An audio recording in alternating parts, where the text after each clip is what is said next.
The Front Row Back Row podcast is a show where two grad school buddies discuss physical therapy entrepreneurship. I helped guide a company to an 8-figure exit, and I'm now starting my own mobile company. Brian grew his mobile practice to 4 clinics, and he's now doing $1 million in revenue. Join us as we help you grow your own business. Hello and welcome to the Front Row Back Row podcast. I am your host, Dr. Owen Campbell, and with me as always is Dr. Brian Wolf, and this is presented by Physiogrowth. Physiogrowth is our mastermind group where we host Q&As, we have modules that'll help people out, really just trying to make sure that good business advice from real owners is getting to a lot of people as opposed to gatekeeping it. So if you want to check that out, just check us out at physio-growth.com.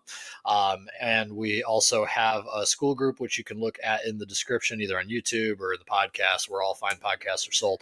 And obviously, we have a relaxed Brian Wolf with us today. I know. Coming to us from his couch. I'm probably going to be very surly today because, to get this technology to work was not fun.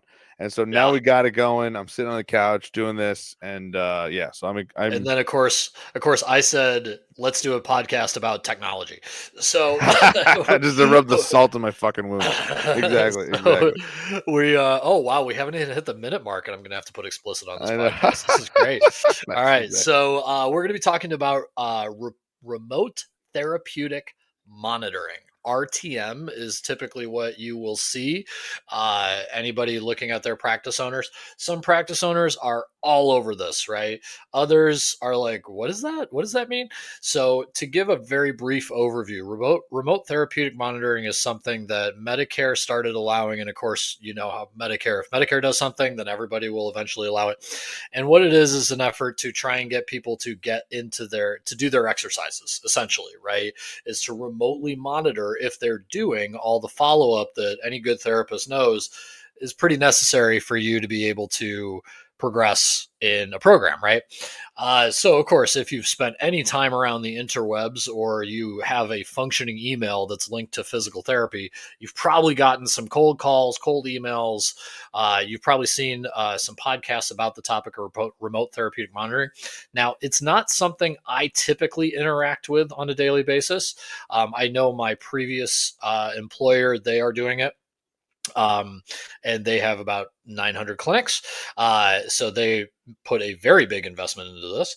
But then I brought up the topic with Brian, and he's like, I don't know. I got some thoughts on that. So Brian, what are you guys doing with evolution? What are your thoughts on that? Yeah. So I guess the first thing I would say to you, Owen, is explain exactly what it is. Because I feel like PSA, I don't know a ton about it. And I think the thing, because I don't know a ton about it, is what's my first reaction? That is a lot of times like I'm a little bit of a skeptic. Yeah, right. But again, it sounds like, from what I loosely understand is patients who have Medicare, now we're making sure they're doing their stuff by not phone calls, but we're doing it by Zoom, right? Or by So good question, right? So the biggest thing is there's a spectrum, right? You could very much just say, I'm going to make my PTs, when they have a cancellation, call the patients that are Medicare and call them and say, Mrs. Smith, are you doing your exercises? Fantastic. Yes, she is. Write it down, bill a unit, right? Mm-hmm. All the way down to there are AI remote therapeutic monitoring systems that are out there now, right? So there's a lady from Y Combinator thing. She contacted me about it. And basically, her whole thing was that they don't even need a therapist on the phone. Everything is basically just doing it through AI, and they feel they can get that reimbursed, that it's a technology providing the service of keeping these people on track. My previous employer, what they do is they have a big deal with Limber, which I think is Rick Gowenda's backed them or something. But basically what it is they hire a PTA who does remote work, and you as the therapist type in your exercises into their program. Then the PTA basically is a live chat for somebody so that they can use a person, right? Okay. And then that person, that PTA, is technically an employee of that company, and then they are billing that code, right? So it's a way that technology is trying to get into the PT space, or PTs are trying to leverage technology. And then of course the age old question of, will Medicare pay for this, right? So when you have AI, the question is, it's not a human, right? Like they're not going to reimburse for somebody's time when there's no human. But then on the far other side, where you're making therapists call people, well, is that worth the turnover you might get, where all of a sudden you can't work on your notes, you got to call and wait for Mrs. Jones to tell you her life story? You know, like those are the things that practice owners are kind of facing now in the insurance world, right? And then eventually in the cash only world, they'll, you know, some people, this is kind of part of what they do, right? They'll text you, they'll have something set up. Others, it'll be something that, you know, in a few years down the line, it might be a patient expectation. Yeah, I think to your point, there's a lot to unpack there, right? I think when it comes to the idea behind it, I listen, I'm always going to be something where if we're trying to implement new systems like this, if it has anything to do with a one-to-many model, meaning I'm treating multiple people at once, that's always going to make you more money, which ultimately is something we're trying to figure out is how do we keep stacking that, or how do we maximize people's schedules to the point where they are not losing out on, you know, reimbursement in some capacity, right? So to your point about what the idea behind, all right, we're going to fill your schedule, and with that, then you're going to make sure you're calling those people and you're going to bill a unit. My history with Medicare is that there's no fucking way that Medicare is going to pay for this shit. Just like my idea, right? Like think about this, Owen. Think about our careers, right? Like you're telling me that an AI bot is calling, we're going to bill Medicare, and they're going to let that fly? Like no chance. When this Medicare cuts. Now, that being said, if that works, jump on that bandwagon. Because if AI works and there's a one-to-many model, I would put that in tomorrow. Because the reality is like that to me makes a lot of sense. Whereas like my worries, like for Safe Revolution, our company, like what we've done that I think is really smart is we've put in professional fees around some of the stuff we've done. So like there's wellness fees and like some of the stuff we get for recovery services, and they're just a subscription base that's a weekly model. And we can now tinker with this, and we'd call our state guidelines, so do that stuff. And like, there's no jurisdiction over any of this stuff. And more more people are getting interested in like professional fees and wellness fees that you can then charge clients. That's basically like a way to combat some of the stuff that's going on with insurance reimbursement and whatnot. Whereas like, you know, for me to bill a unit of Medicare and say I get $20-25, like, yeah, that's super lucrative. If you can, if each one of my therapists could do that, you know, 3 or 4 times to fill part of their schedule, like that's not the client per day per PT. Like it's really smart idea.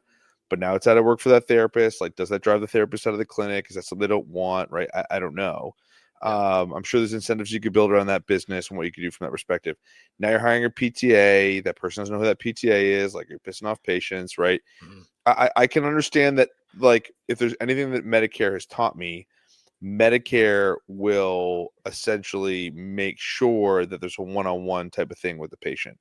And so that's the problem with Medicare that's not scalable, right? So when you think about this, like, again, I think the AI thing is really smart, but I also think that the government is going to be like, no, that's not going to work. And that was my big hang up when I spoke with her, is just, as I said, look, you know, I understand that you feel it's going to get reimbursed, but this is Medicare and PT we're dealing with. Like, they are looking for fraud as much as you can. They're finding ways that if they don't have to pay for it, they won't.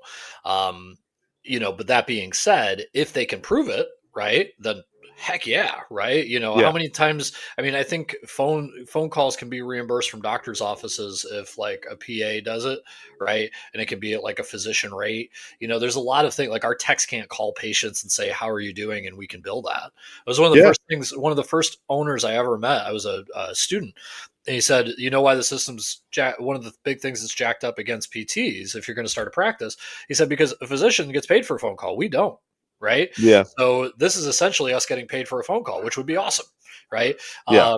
And I bet, by the way, and I bet there's a way to do that. Right. I bet, like, in terms of, like I said, this remote, like therapy remote monitoring, like if you're starting, like I could see a scenario where, you know, you're calling patients, checking out how they're doing, and just like doing documentation for it.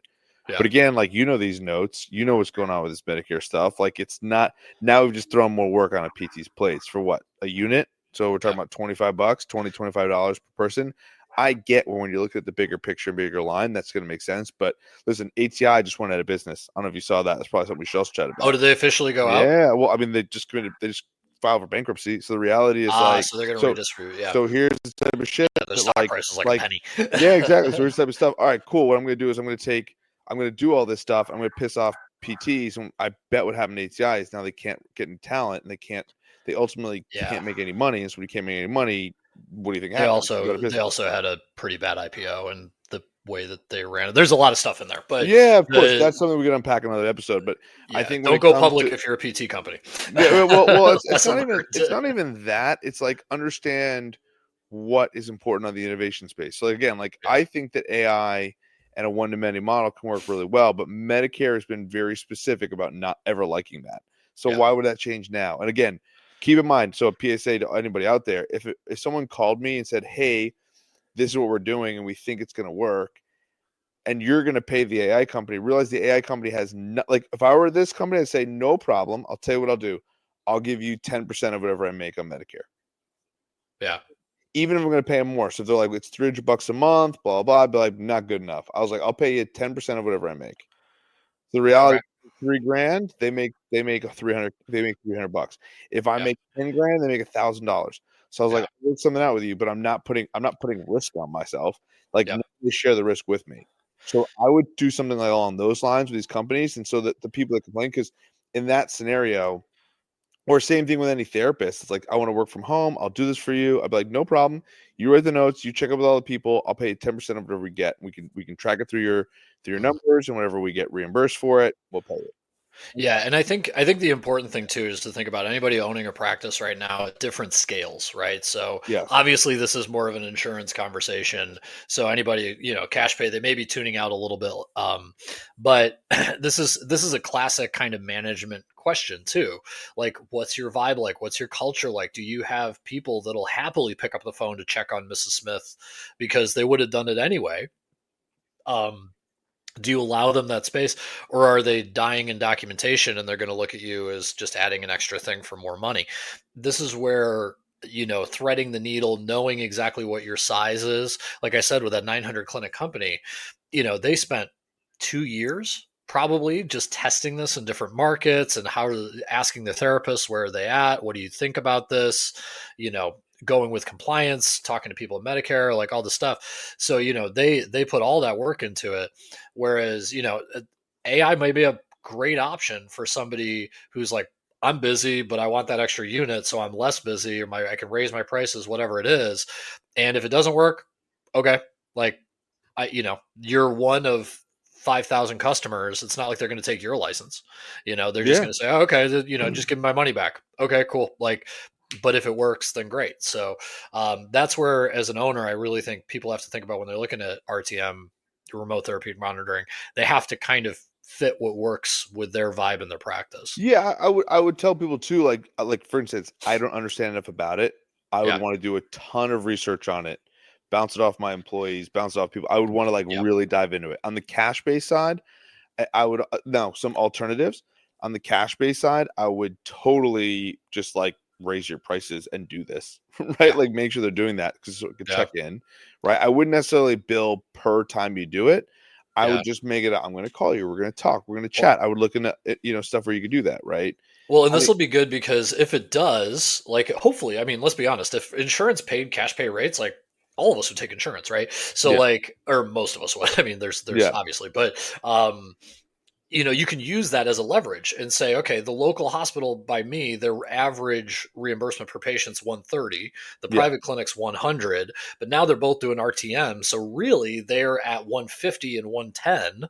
So yeah, instead of my price being 175, because I'm already doing that, it's yeah, 200, right? Because for $50 more, you get all the other stuff that in yeah. home, blah, blah, blah. It, So you can use it as a comparison as well. No, I would say the way that you've proposed this to me, like Yeah. just in this way, the way that I think a model would be really smart is if you found like a PTA who wanted to do this from home. That to me That's makes that's sense. what the big Yeah, company's doing is that Limber that is the company that they're using for that. that Yeah. to me makes sense because honestly, that PTA because usually the other thing you talk about AI is like billing through a license number, right? Yeah. You can't just AI can't just have an NPI number, any of those things. But the Yeah. thing about NPI is that or an AI is that obviously you don't have to pay an AI.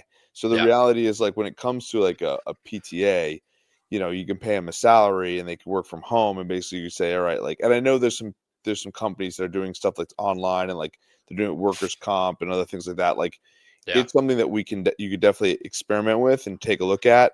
A company like ours would crush it with that because you could call all the patients and bill it. was going The to say, you got question 5 clinics, you hire one PTA, and that person would just be a work from home, 40, exactly. 50K a week, And, whatever it and is, what or I would do is 50K a year. that's a person I would actually put some productivity people on stuff on, Yeah. because I think in reality, like, you want to protect yourself. That person just like dicking off at home, right? Not doing anything. Yeah. So yeah, sorry for the explicit language. You're fine. You Caught me. screwed it in the first You minute. caught. Yeah, no, you caught me hot and bothered. But I would say, like, from a perspective of bringing somebody in, that to me actually makes some sense, because that employee is signing up for that job. And Yeah. so in reality and then here's the thing: say that person quits, you just kind of like dissolve that initial process, and that's just a Yeah. thing you're no longer providing. Just the again, like, do a bunch of research on it, understand what it is. Just because it's new doesn't mean it's perfectly good. And I mean, something you can put in perspective is like, again, we charge a professional fee and wellness fee as like a weekly fee. Like, you could charge, a couple dollars per week, even up to $10.99 a week, where basically like that's part of it. Like, we'll call you, we're gonna email you, we're gonna make sure we give you home exercise programs. Like, these are all things that aren't reimbursed by people's insurance. And so the thing is, like, if you talk to your state, like the state of Connecticut was very clear to us. They're like, not only do we not like frown upon that or tell you we don't even have jurisdiction over anything like that. So say a client was like, oh, I got this and that. We don't even have jurisdiction over any of that stuff. That has nothing to do with the facility. Has nothing to do with insurance contracts. These are all outside services that we always provide for free.